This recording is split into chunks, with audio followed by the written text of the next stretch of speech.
Bueno, aquí se siente la polarización de la sociedad norteamericana más que nunca. Hay muchos que teman que después de esas elecciones van a estar más polarizadas.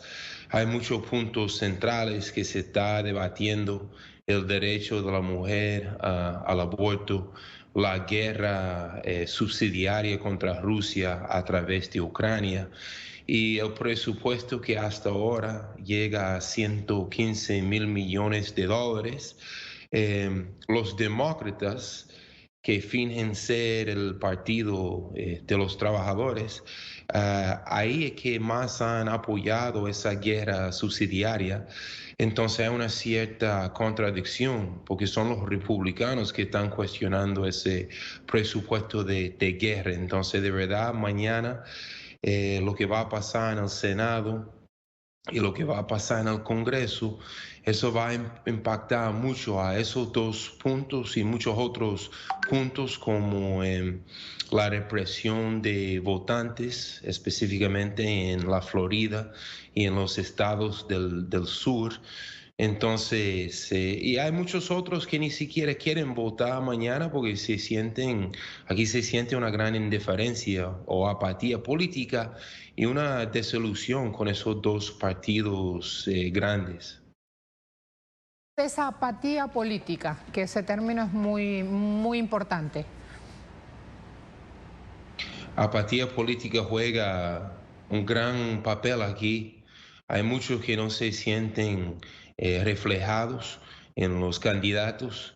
Ellos se sienten que es la misma politiquería de siempre, que no va a cambiar sus vidas. Hay una tasa de inflación, lo más fuerte que hemos visto desde el tiempo de Ronald Reagan en 1980.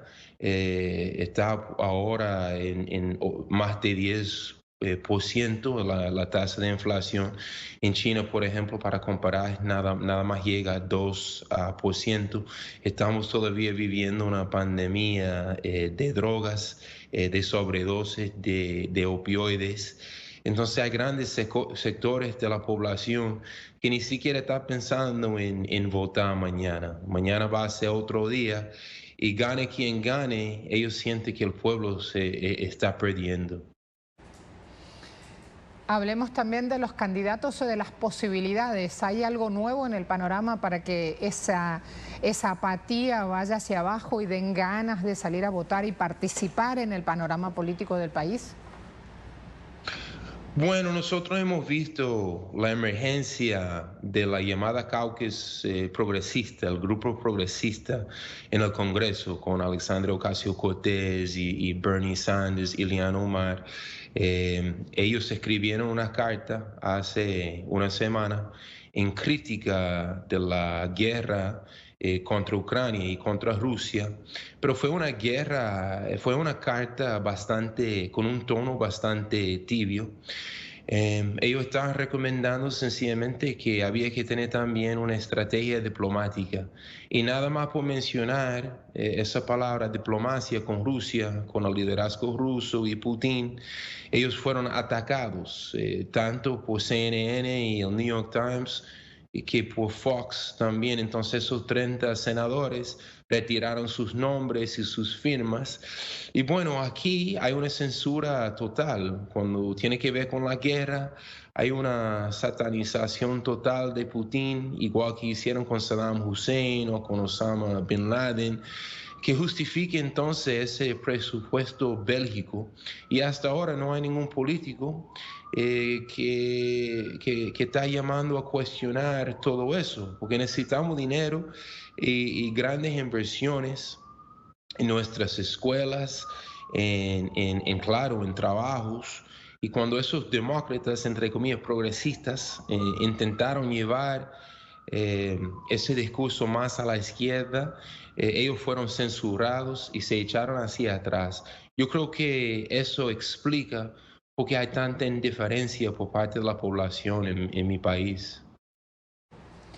¿Qué temas urgentes hay que resolver a tu juicio? Por un lado, las autoridades hablan de unos inconvenientes, pero la inseguridad y la economía aparecen del lado de los ciudadanos. Por eso te pregunto de qué se trata, si es el derecho al aborto el tema central en la cuestión política o si antes hay que poner en debate o asumir decisiones de lleno en el mundo de lo que es el bolsillo y por sobre todas las cosas lo que es el empleo, Dani. Hay dos otros temas centrales. Está la cuestión del crimen. Los republicanos siempre están atacando por ahí. Están diciendo que los alcaldes y los gobernadores liberales no tienen ningún control, que los ladrones y los asesinos andan libres sin ningún miedo. Han echado la culpa a los demócratas y el movimiento que surgió en defensa de George Floyd y todos los sobrevivientes de tantos ataques policíacos.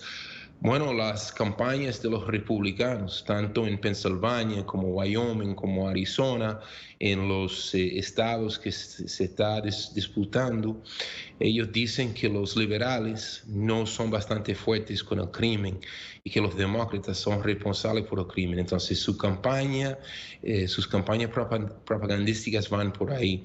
Otro temazo aquí, especialmente con los republicanos y con Fox, es la cuestión de la frontera. En vez de reconocer tanto saqueo, tanta explotación que ha ocurrido en el Caribe, en Centroamérica por parte del gran capital transnacional, los republicanos de nuevo han manipulado esa cuestión y han dicho que es una crisis de Kamala Harris, que es una crisis de Biden. Ya han llegado unos 2 millones de migrantes este año a la frontera tratando de entrar. Entonces los republicanos están también atacando con su propaganda a través de ahí. Están aprovechando esos dos puntos para decir que los demócratas son incapaces de dirigir el país. Y ahora entonces, Dani, ya inmersos en la carrera de lleno, ¿tenés alguna presunción por dónde van las cosas? Parece que los demócratas van a perder el control del Senado mañana, porque cada vez que se trata de una elección intermediaria, se trata de un voto contra el presidente de turno, que es Biden. Entonces mañana va a ser en cierta forma un referéndum de Biden y como ha hecho hasta ahora. Y yo creo que una gran parte de la población está contra Biden. Su tasa de aprobación llega apenas a 40%. Otras encuestas han dicho que el 75% de la población no está conforme con lo que está pasando. Entonces yo creo que muchos de los votos mañana no van a ser tanto pro-republicanos, sino anti-Biden, antidemócrata, como esas elecciones intermediarias van a reflejar cómo la población votante se siente en cuanto al presidente actual. Y ellos tienen muchísimas críticas, están muy insatisfechos por la cuestión de la inflación, falta de trabajos y las prioridades bélicas que siempre en esta sociedad son más importantes que las prioridades sociales, o sea, la inversión social en las poblaciones más marginalizadas. Por este tiempo. Gracias. Hasta luego, los rayos de sol empiezan a aparecer. ¿Vieron cómo estaba el rostro de Dani? Dani Young, nuestro invitado, profesor de estudios internacionales de la Universidad